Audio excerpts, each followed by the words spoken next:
Je sais pas moi combien de fois je me suis entendu dire ça arrive, on revient avec une interview qui est pas terrible, on dit oh, c'était pas top, c'est pas grave, t'as qu'à la mettre sur le web. Wat is er nou zo bijzonder aan Zeelkampen? Als je de mooiste opvulling... Comme on est sur un modèle gratuit, le modèle gratuit, c'est le modèle de la publicité. Le modèle de la publicité, il faut que les articles soient vus, il faut qu'il y ait du flux.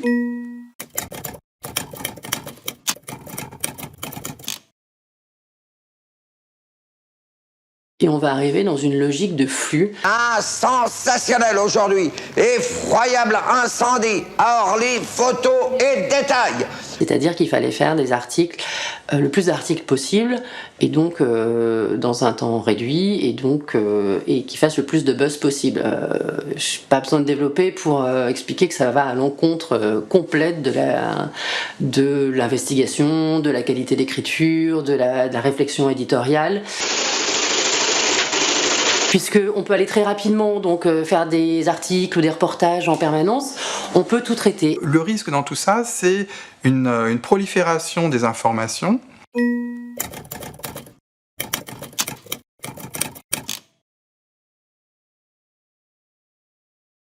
Avec finalement un effet, une difficulté de hiérarchiser, aussi le risque que les cerveaux s'émoussent un peu, et que la réactivité diminue, parce qu'on se protège en permanence du flux.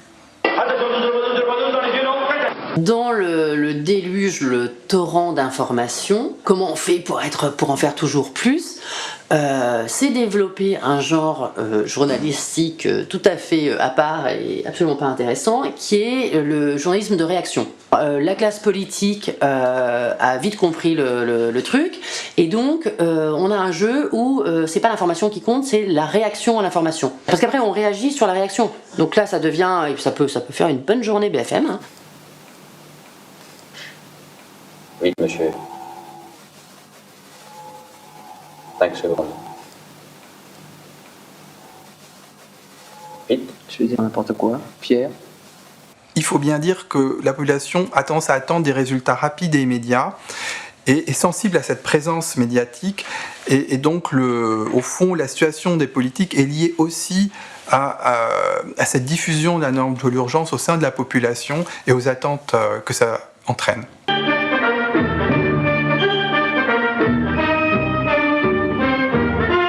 Un autre problème en tant que journaliste, cette impression d'être depuis des années complètement cannibalisé par la communication et d'être les esclaves d'un storytelling qui nous était imposé en règle générale par les communicants, par un agenda qui tombe et qu'on n'avait pas la maîtrise du temps là-dessus. Du point de vue des hommes politiques, il y a une rhétorique de l'urgence, c'est-à-dire pour retenir l'attention des médias notamment, il fallait qu'il y ait un événement chaque jour.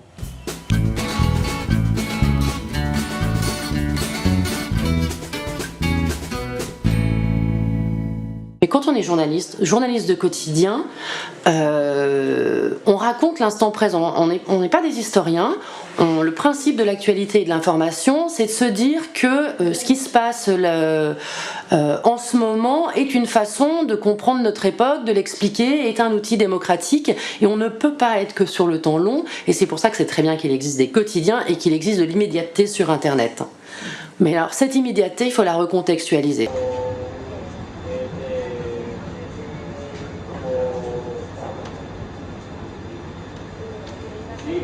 Comment nous, journalistes, on peut faire pour produire une information qui a du sens et puis qui nous correspond, et comment pour le lecteur, voilà, ça peut être producteur de sens, de plaisir aussi, de lecture. Souvent on parle de slow journalisme, nous on parle plutôt, s'il faut filer la métaphore anglaise, de deep journalism, c'est-à-dire comment on raconte le temps court, comment on l'inscrit dans un temps long. Vous êtes trop pressé. 96 humans trade, 94 humans are trading.